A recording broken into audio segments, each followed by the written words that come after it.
Oui, la guerre froide, c'était le risque, il faut être clair, d'un affrontement nucléaire entre deux parties qui avaient la capacité de détruire la planète.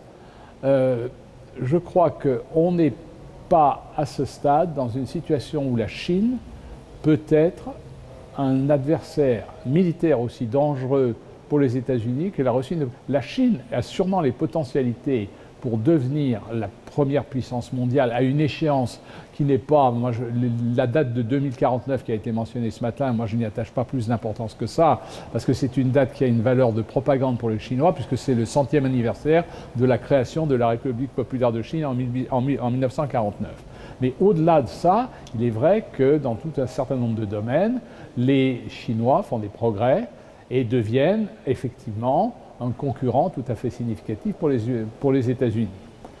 Les États-Unis ont des tas de problèmes, des problèmes d'insécurité, des problèmes d'infrastructure, des problèmes budgétaires. Ils sont très dépendants de la Chine qui finance une grande partie de la dette américaine, comme vous le savez. Mais d'un autre côté, les Chinois ont besoin du marché américain. Moi, je l'ai dit ce matin, les échanges de services et de marchandises représentent 25% du produit du GDP, Gross Domestic Product américain, et représentent 35% du GDP chinois.